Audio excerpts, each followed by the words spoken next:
CBI enquiry అవసరం లేదంటే sitting judge CBI enquiry ద్వారా నేను నా దగ్గర ఉన్న ఫ్యాక్ట్స్ వారికి చెప్తా.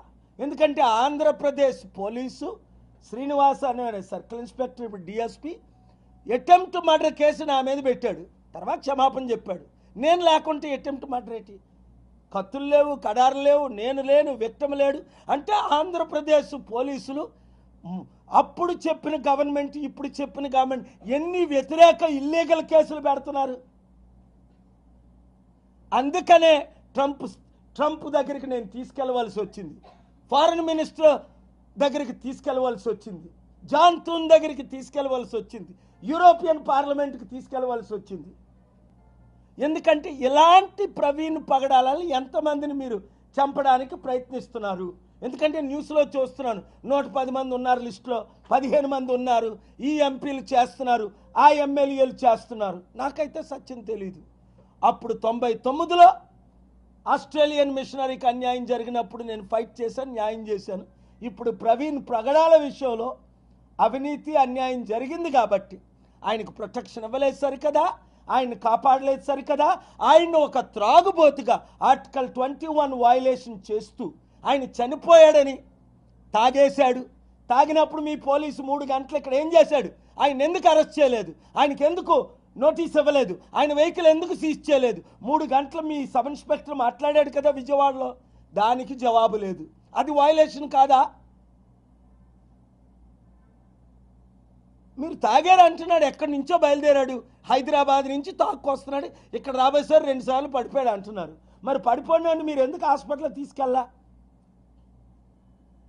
పడిపోయినండి మీరు ఎందుకు అరెస్ట్ చేయాలా? పడిపోయినాడు మీరు ఎందుకు ట్రీట్మెంట్ ఇవ్వాలా? పడిపోయినాడు వెహికల్ ఎందుకు ఆపలేదు? ఇలాంటి ప్రశ్నలు నేను 22 ప్రశ్నలు అడిగాను, ఒకదానికైనా జవాబు చెప్పారా?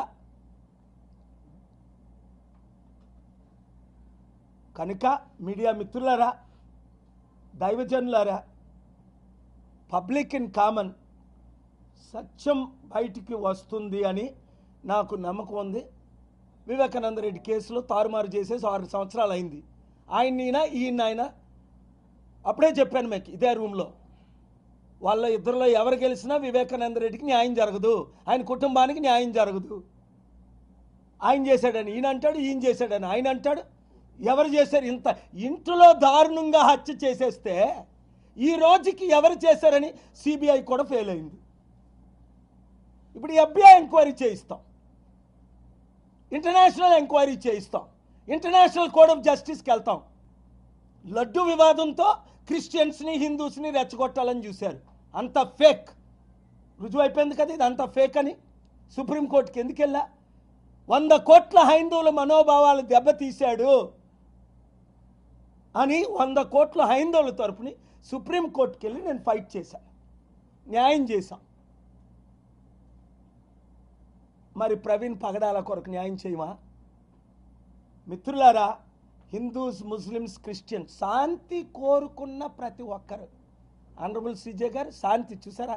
ఇవాళ హియరింగ్స్ మీరు చూసుంటారు. నా శాంతి సమిట్లో ఏమైంది యూరోప్లో తెలుసుకున్నారు. నెక్స్ట్ సమిట్ ఎప్పుడు చెప్పాను, అలాంటి సమిట్లు మీరు చేయాలి, మిమ్మల్ని డిస్టర్బ్ చేయము, ఈ మ్యాటర్ మేము కంటిన్యూ చేస్తాం అన్నారు. లేదు యువర్ ఆనర్, ఒకవేళ నెక్స్ట్ వీక్ నేనుంటే పర్సనల్గా ఆర్గ్యూ చేయకపోతే టెక్నీషియన్స్ దాన్ని ఆపుతున్నారు, నేను ఆన్లైన్లో ఎపేర్ అవుతుంటే ఇబ్బంది పెడుతున్నారనే నేను నిన్నే యూరోప్ నుంచి మార్నింగ్ ఢిల్లీ వచ్చి ఇక్కడికి నేను రావడం జరిగిందని చెప్పి. ఎందుకు? మన ఇండియన్ ఇమేజ్ని నేను కాపాడాలి. హిందూ, ముస్లిం, క్రిస్టియన్స్ అందరూ ఒకరని 78 సంవత్సరాలుగా నేను ప్రకటించి ప్రపంచం అంతా 155 దేశాల్లో చెప్పింది. ఇవాళ ఏమంటున్నారు? అరే ముస్లింకి సెక్యూరిటీ లేదు, క్రిస్టియన్స్కి సెక్యూరిటీ లేదు, హిందూస్ కొట్టేస్తున్నారు, చంపేస్తున్నారు. తప్పు, హిందూస్ కొట్టట్లేదు, చంపట్లేదు, ఎక్స్ట్రీమిస్ట్ చంపుతున్నారు. అది హిందూయిజంలో ఉన్నారు. అక్కడ పాస్టర్ ఖురాన్ బర్నింగ్ చేస్తున్నప్పుడు ఒక క్రిస్టియన్ పాస్టర్ అడ్డుకున్నానా లేదా? 200 కోట్ల ముస్లింకి న్యాయం చేశానా లేదా? కత్తి మహేష్ రాముడు కరోనా ప్రియుడు అన్నప్పుడు ఆయన ఖండించావు, అరెస్ట్ చేయించావా లేదా తెలంగాణలో? ఎందుకంటే బైబిల్లో దేవతల్ని దేవుళ్ళని దూషించకూడదు. ఇక్కడ ప్రవీణ్ హిందూ, పుట్టినప్పుడు ముస్లిం, తల్లి ముస్లిం, తండ్రి హిందూ అనుకుంటా. తండ్రి ముస్లిము, తల్లి క్రిస్టియన్. చూసారా, అది మన దేశం.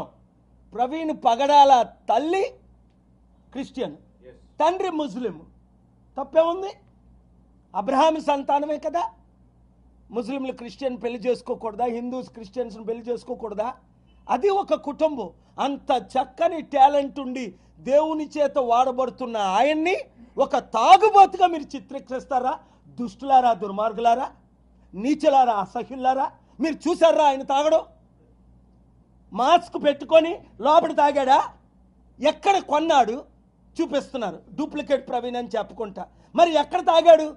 90 కిలోమీటర్ స్పీడ్లో తాగాడా లోపల పెట్టుకొని, లేదా ట్యూబ్లో పంపించారు ఇంట్రావెనస్లో? అది కూడా చూపించాలి కదా. తాగినట్టు ఎక్కడైనా చూపించారా? ఆయన ముఖాన్ని ఎక్కడైనా చూపించారా? ఎవరికి మీరు పువ్వులు పెడతారు? దేశం కూలిపోద్ది, రాష్ట్రం కూలిపోద్ది.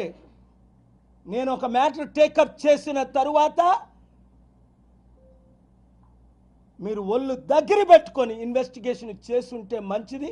ఇప్పుడు కూడా చంద్రబాబు నాయుడు గారు, దేవుని కళ్ళు మీరు కప్పలేరు, దేవునికి లడ్డూలు పెట్టలేరు, దేవునికి పువ్వులు పెట్టలేరు. సత్యం తెలుసుకోండి. సిబిఐ ఎంక్వైరీ మీరు అడగండి. అప్పుడు మీ క్లీన్ హ్యాండ్. చంద్రబాబు నాయుడు గారు సిబిఐ ఎంక్వైరీ అడిగారని ఒక చరిత్రలో ఒక మంచి పేరు ఉండిపోద్ది మీకు. ఒక వెల్ విషర్గా, ఒక స్పిరిచువల్ ఫాదర్గా, ఒక 22 సార్లు మిమ్మల్ని దీవించిన ఒక వ్యక్తిగా, ఒక లీడర్గా, మీరంటే గౌరవం ఉన్న వ్యక్తిగా నేను మాట్లాడుతున్నా. సిబిఐ ఎంక్వైరీకి పంపించండి చంద్రబాబు నాయుడు గారు. అప్పుడు మీ చేతులు కడుక్కున్న వాళ్ళు అవుతారు. సిబిఐ ఎంక్వైరీ స్టార్ట్ అవుద్ది, నా ఎంక్వైరీ స్టార్ట్ అవుద్ది. సిబిఐతో నేను చేతులు కలిపి డైరెక్ట్ రూట్లో ఎంక్వైరీ చేయిస్తాం. మీరు సిబిఐ ఎంక్వైరీ వద్దు అన్నారంటే ఆంధ్రప్రదేశ్ 6 కోట్లు, తెలంగాణ 4 కోట్లు, తెలుగు ప్రజలు 15 కోట్లు. అప్పుడు మిమ్మల్ని ఏమంటారు? ఏదో ఉంది, విషి వాషి ఫిషి. CBI enquiry వద్దంటున్నారు.